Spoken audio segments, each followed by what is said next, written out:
발단은 저희 부부가 6개월 단기로 시댁 근처에 살기로 하면서부터였습니다. 남편은 모 기업에서 연구원으로 근무하고 있는데 신제품 프로젝트의 일원이 되었거든요. 지방에 있는 연구소로 출장을 떠내게 된 거였어요. 그곳이 시댁이 있는 곳의 옆 지역이었습니다. 그리고 시댁은 그 지역의 끝자락에 살아서 거의 한 동네라고 봐도 될 만큼 근거리였어요. 남편의 장기 출장 소식에 시댁에서는 반색했습니다. 언제 또 이런 기회가 오겠냐며 시댁에서 출퇴근하면 좋겠다는 거였죠. 그런데 남편은 불편할 것 같다면서 그냥 사택 생활을 한다고 했고, 저와는 주말 부부로 지내겠다고 시댁에 통보를 했습니다. 그랬더니 시모가 저한테 따로 연락을 하셨더라고요. 남편이 요리며 살림에 전부 젬병인 거 뻔히 아는데 혼자 지내면 안쓰러울 것 같으니 이참에 저도 내려왔으면 좋겠다는 얘기였어요. 이런 식으로 내용을 꺼내실 분이 아니라는 생각이 들어 혹시 무슨 일이 있으시냐고 여쭤봤네요. 처음에는 일은 무슨 아무 일도 없다 라고 둘러대시더니 제가 자꾸 캐물으니 요즘 생각도 많고 혼자 힘든데 도통 털어놓을 데가 없어서 막막하다고 하시더라고요. 제가 내려가서 맞벌이라도 해드려야 하는 건가 싶어졌어요. 지인들에게 몇 달 남편과 지방 내려가야 할지도 모른다고 이런 얘기를 하니까 죄다 반대했지만요. 굳이 마음고생하러 시댁 옆으로 출장을 따라가냐면서 다들 한 소리씩 했죠. 당사자인 저는 생각이 달랐으므로 이미 결심을 굳혔기에 바쁜 남편을 대신해 짐부터 하나둘씩 챙겼습니다. 제가 정말 본의 아니게 연애 초기에 남편의 자취방에서 시모를 뵌 흑역사가 있었는데요. 저는 차림으로 자다가 일어나서 비몽사몽이었고 락앤락 반찬통에다가 반찬을 챙겨오셨던 시모는 저희를 보고 현관에서 그대로 얼음이 되셨던 게 첫 만남이었습니다. 별로 시작이 좋지 않았죠. 그런데 시모는 이른 아침부터 찾아와서 실례가 많았다며 바로 가셨고 그 후에도 저를 보면 다정하게 대해주셨어요. 어른 입장에선 먼저 그러기가 쉽지 않을 거란 생각에 저도 더욱 노력했었네요. 결혼 얘기가 오갔을 때도 시모는 눈에 띄게 좋아하셨어요. 아주버님 결혼할 때도 이렇게 좋아하셨었냐고 남편한테 물어보니까 절대 아니라고 하던데요. 저희 시모는 약간 유난을 잘 떠신다고 해야 하나? 호들갑도 많고 목소리 톤도 높아서 개성이 확실한 분이세요. 모든 사람과 두루두루 다 어우러지는 무난한 타입은 결코 아니신데 겪어볼수록 저랑 코드가 잘 맞더라고요. 그 외에 남들이 다 성격 별로라고 하는 사람이라도 나랑은 잘 맞는 경우가 가끔 있잖아요. 그런 것처럼 시모랑 저랑 당연히 세대 차이가 나고 공통 분모도 없는데 성향이 잘 맞으니까 편하게 느껴졌어요. 특히 결혼 전에 함께 3박 4일 가족여행을 가보고 확신했습니다. 여행에서 트러블 없는 건 진짜거든요. 제가 예민한 지점에서 시모는 부드럽게 받아들이셨고 반대로 제가 무덤덤한 영역에서 시모가 신경 쓰였는데요. 이게 희한하게 서로 상호 보완이 되더라고요. 상성이란 정말 모를 일입니다. 제가 남편의 출장길을 따라가기로 한 건 비단 시모와 성격이 잘 맞아서는 아니었어요. 짐작되는 시댁의 상황에 걱정되는 이유도 있었거든요. 시모가 한평생 전업주부로 가정에 희생하시는 동안 시부는 직장 생활을 길게 하셨습니다. 공기업에서 정년 퇴임하신 지 몇 달 되지 않는 시점이었죠. 저희가 시부의 퇴임 전에 결혼식을 올렸기 때문에 그 멋짐을 제대로 목격한 바 있었어요. 기업 임원진들이 무르르 몰려와 아주 깍듯하게 하는 것을 보는 것만으로도 장난 아니었죠. 공기업 소속이라 축의금 제한이 있었던 것만 그거 하나만 아쉬웠네요. 은행원 출신이었던 시부가 그 자리까지 올라가신 것은 정말 대단한 헌신이 뒷받침되었다고 하더라고요. 정부에서 공기업 분산시킬 때 핵심으로 가셨을 정도로 개인 능력까지 인정받으신 분이기도 하고요. 공교롭게도 시부, 아주버님, 남편이 다 문과 출신이에요.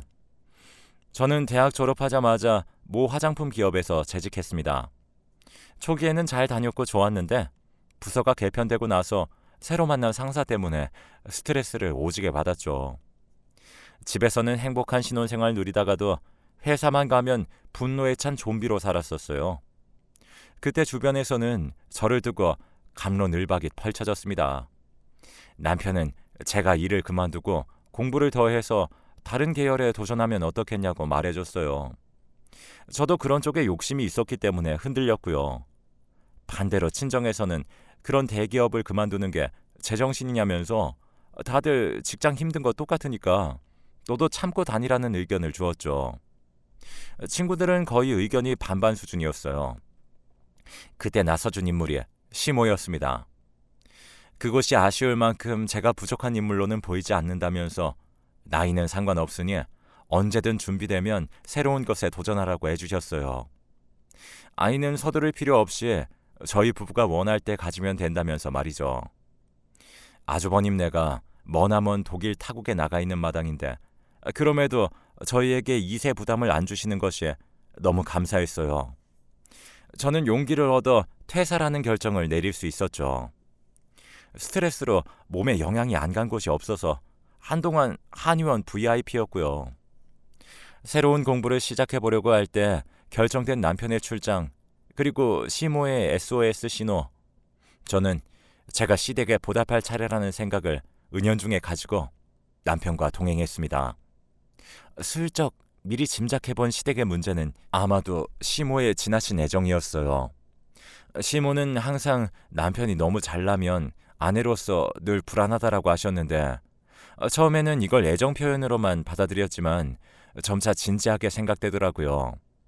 노골적으로 표현하자면 의부증이랄까요?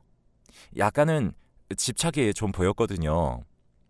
그렇기 때문에 시부의 퇴임 이후로 함께하는 시간도 늘었을 텐데 시모가 반대로 우울해지신 이유가 뭘까 궁금하기도 했습니다. 가족 밴드에다가 자꾸 전에 없던 푸른 바다 사진을 올리시면서 서글픈 파도 이런 코멘트를 다시는 것도 이상했고요. 어쨌든 남편의 사택에서 함께 짐을 풀고 새로운 생활을 시작하게 되었습니다. 시댁과 매일 연락은 했지만 며칠 동안은 동네 익히고 남편 뒷바라지로 정신이 없었죠. 그러다가 드디어 제가 시댁에 출동했습니다.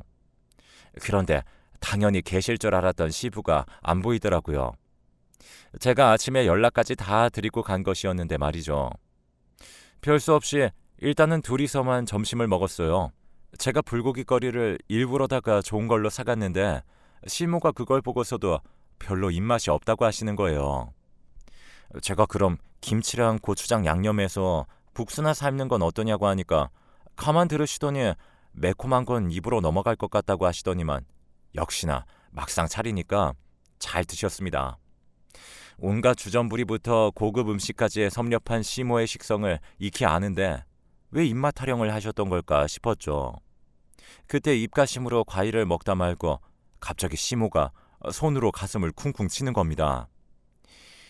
이 양반은 어디서 점심을 잡수시는 건지 또 뭘 그렇게 쏘다니시는 건지. 아버님이 평소에도 이 시간에 잘 안 계세요?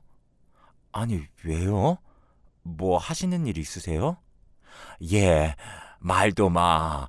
허구한 날 밖으로 나가다니는데 세상에나 당최 나한테는 말도 안 해주는 거 있지?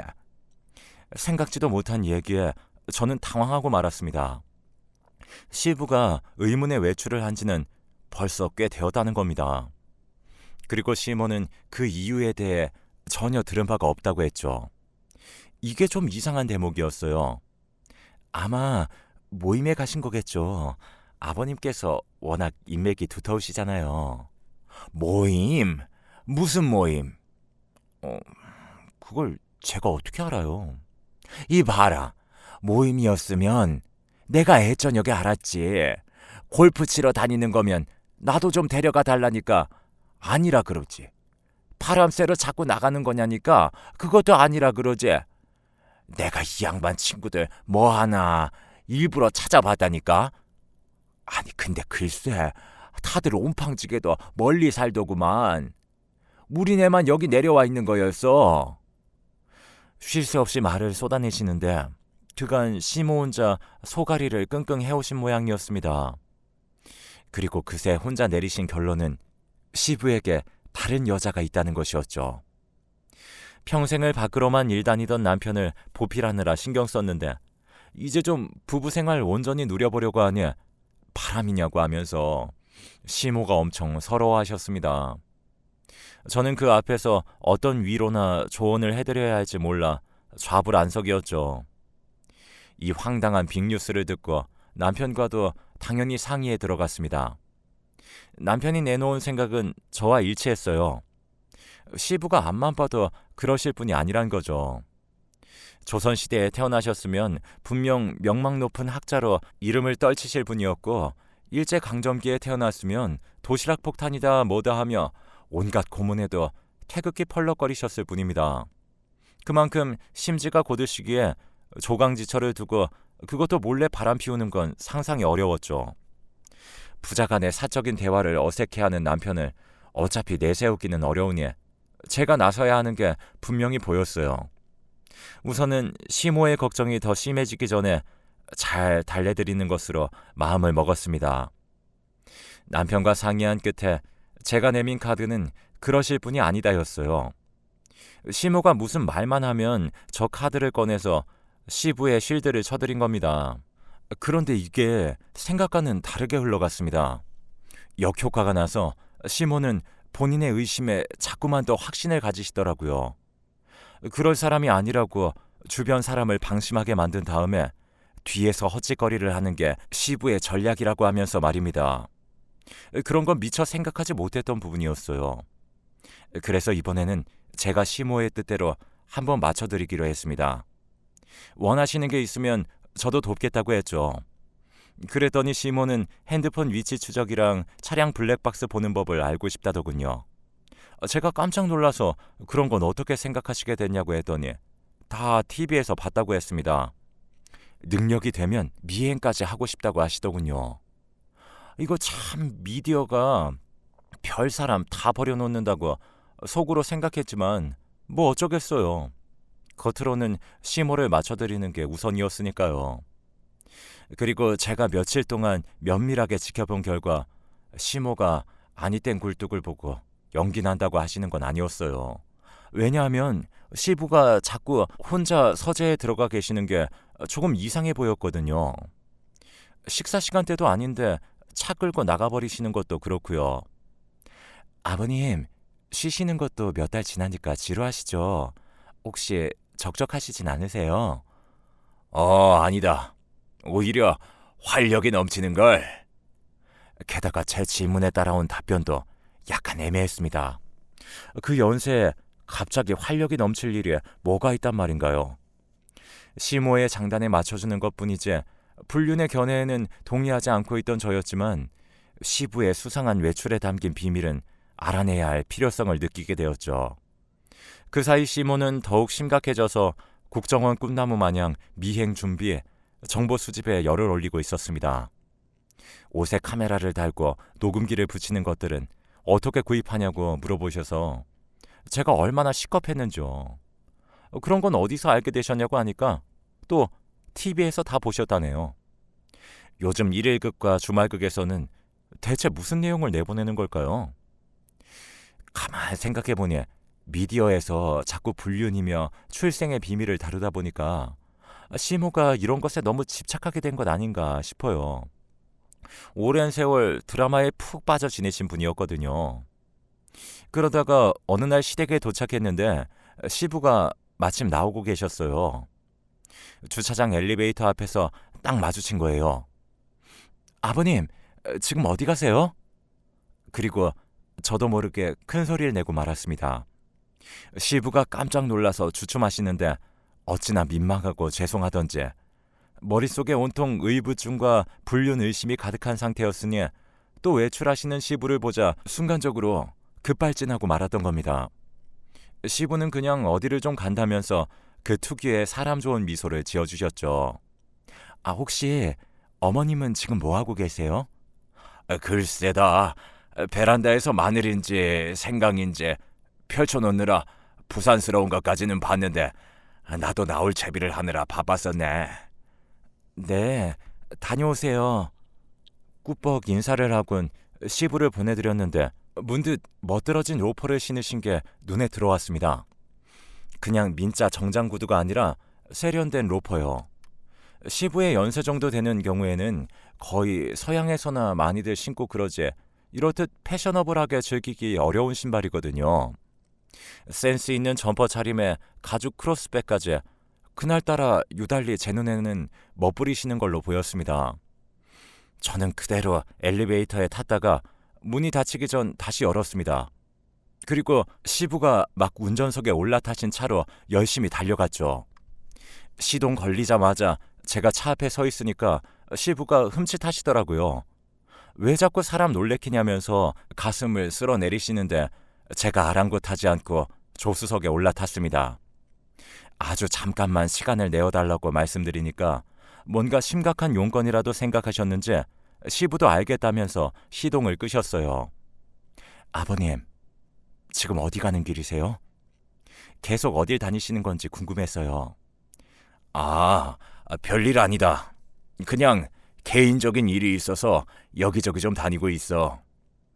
분명 뭐가 있기 때문에 외출하시는 건 확실했거든요.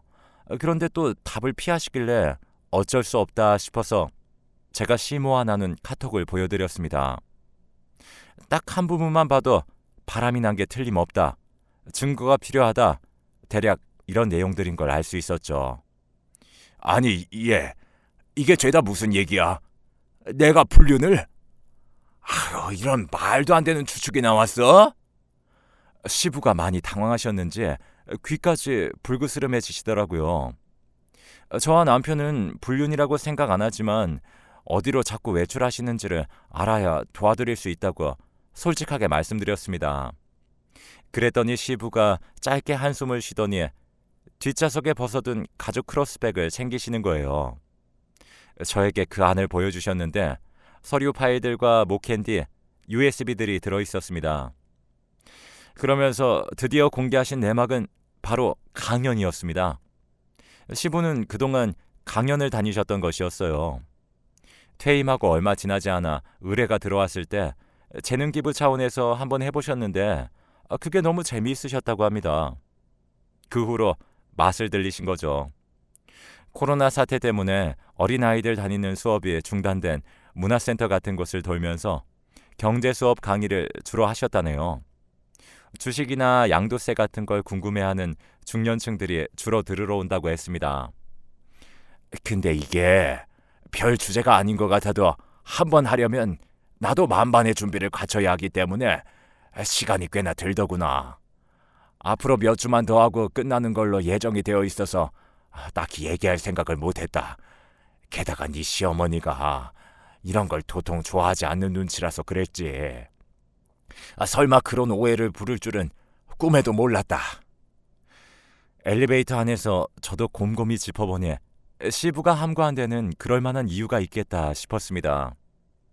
시모는 유복한 집안 출신이지만 공부머리가 원체 없어서 그쪽으로는 나갈 생각도 안 해보셨고 경제생활은 꿈도 못 꿔보셨다고 했거든요. 남편 뒷바라지 잘하고 자식을 잘 키워낸 게 본인의 자랑이라고 생각하셨던 얘기를 들어본 적이 있었습니다.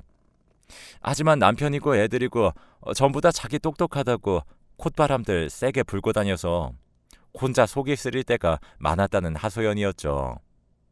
이게 결혼 초기에 시모와 둘이 대화하면서 들었던 내용이었어요. 시부는 퇴임해서도 또 바깥일로 경계선을 그어놓는다고 시모가 생각하고 소외감을 느낄까봐 일부러 말씀을 아끼시는 거였습니다. 신경 쓴 차림새도 강사로서 그랬던 거고요. 시댁에 도착해서 시부의 강연 얘기를 알려드릴까 말까 고민을 했는데 그게 무색하게도 실상은 제가 진실의 창을 펼칠 틈이 없었습니다. 이렇게 증거를 잡을 만반의 준비를 하면 뭐해. 워낙 똑똑한 양반이라 능구렁이처럼 빠져나갈 게 너무 걱정되네. 거짓부렁을 얘기해도 내가 멍청해서 또 넘어가야 할 거 아니야. 시모의 의부증은 각종 염려증과 완벽한 콜라보를 이루고 있었어요. 저는 그 정도가 범상치 않은 것 같아서 강연 커밍아웃으로는 도저히 뿌리를 뽑을 수 없겠다는 짐작이 들었죠. 그래서 시부와 작당 모의를 하게 되었습니다. 이대로라면 강연을 하거나 말거나 여자는 만나고 있을 것이라고 시모는 계속 의심할 게 뻔했으니 평범하게 말로써 진실을 알리는 건 의미가 없을 수도 있다는 생각에서였죠. 특별하게 가야 한다는 저의 계획에 시부도 동의를 하셨습니다. 오랜 세월 일에만 몰두하며 사셨지만 그러면서 오히려 시모 의심을 사게 된 것 같다며 많이 반성한다고 하시면서 말이에요. 시부에게 인스타 사진을 보여드리며 이벤트 설명을 드렸습니다. 코로나 때문에 소소하게 모텔에 모여서 즐기는 룸파티 사진들이었어요. 모텔에서 불륜 현장을 검거하는 척하면서 시모에게 이벤트를 열어드리자는 거였죠. 시부는 너무 좀 화려한 거 아니냐고 멋쩍어 하셨지만 평생 안 해본 걸 이렇게라도 해보고 싶으시다며 내심 즐거워하시는 것 같았습니다. 이벤트 당일이 되자 대실한 방에 이벤트 풍선부터 쫙 깔고 시모가 좋아하는 와인과 치즈도 준비해놨습니다. 그런 다음 미리 약속한 대로 제 차에 시모를 태우고 시부의 차를 미행하는 척 따라갔죠. 모텔 주차장으로 꺾어 들어가는 시부의 차를 보고 시모가 조수석에서 펄쩍 뛰었습니다. 어머나, 어머 세상에, 미쳤어. 아이고, 난 몰라. 아이고, 이걸 어떡하냐, 진짜. 어머님, 그래도 제대로 현장을 덮쳐야 하니까 조금 기다렸다가 들어갈까요? 당장에 차에서 뛰어내리려는 시모를 진정시키고 잠시 시간을 벌었습니다. 그리고 몇 분 후 눈에 힘이 들어간 시모와 함께 모텔 안으로 입장했죠. 입구에서 아까 올라간 남성분이 몇 호실이냐, 우리가 가족이라 그런다 라고 하니까 직원이 바로 안내해 주었습니다. 물론 당연히 사전에 직원과도 말을 맞춰놓은 상태였습니다. 시모는 해당 방으로 올라가는 엘리베이터 안에서 아주 거친 숨을 몰아쉬었습니다. 기어이 이런 날이 오는구나. 내가 항상 생각했지. 이럴 줄 알았어. 내가 다 알고 있었어. 옆에서 중얼거리는 소리가 살짝 무섭기도 했네요. 저는 그때 진짜 속으로 엄청 빌었습니다. 제발 오늘의 일로 두 분 사이에 장애물이 사라졌으면 좋겠다고 기도하면서 내렸어요. 저를 대동한 시모가 해당 호실 앞에서 문을 쾅쾅 두드렸습니다.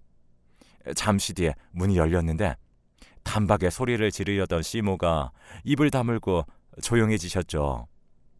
활짝 열린 문 안으로 드러난 내부는 불륜 현장이 아니라 시모를 위해 꾸며놓은 이벤트 공간이었으니까요. I love you. 영문 풍선 앞에 시부가 꽃다발을 들고 서 계시는데 좀 건방진 표현일지 모르겠지만 그때만큼은 진짜 너무 귀여우셨네요. 아니 지금 이게 뭐야? 이게 무슨 상황인 거예요? 무슨 상황이긴 당신 기다린 거지. 오늘 당신이 좋아하는 파란색 옷으로 입어봤는데 좀 어때? 시부는 말씀을 잘 해놓으시고는 부끄러운지 자꾸 큼큼 헛기침을 이어가셨습니다. 방 안으로 들어선 시모가 멍하게 있으시다가 저와 시부를 번갈아 쳐다보셨어요. 이렇게 안 하면 당신이 계속 나 걱정할까 봐 그랬지. 세아가한테 뭐라 할 것도 없어. 내가 다 하자고 한 거야. 상황 파악을 마친 시모의 얼굴이 빨갛게 달아올랐는데 시부가 꽃을 든 손으로 시모의 손을 맞잡으시더군요. 나는 정말 당신밖에 없어. 나처럼 재미없고 오로지 지식적인 것만 알 줄 아는 외골수를 받아줄 여자는 세상에서 당신 하나뿐이잖아. 담담한 시부의 말에 금세 시모는 눈물이 글썽해졌습니다. 이런저런 대화를 나지막히 나누시다가 마침내 두 분이 진하게 포옹하시는데 저는 거기까지만 보고 슬쩍 방을 빠져나왔습니다. 온전히 두 분만 시간을 보내시게 두고 저는 혼자 제 차를 타고 집으로 가면서 모처럼 남편에게 전화를 걸었습니다.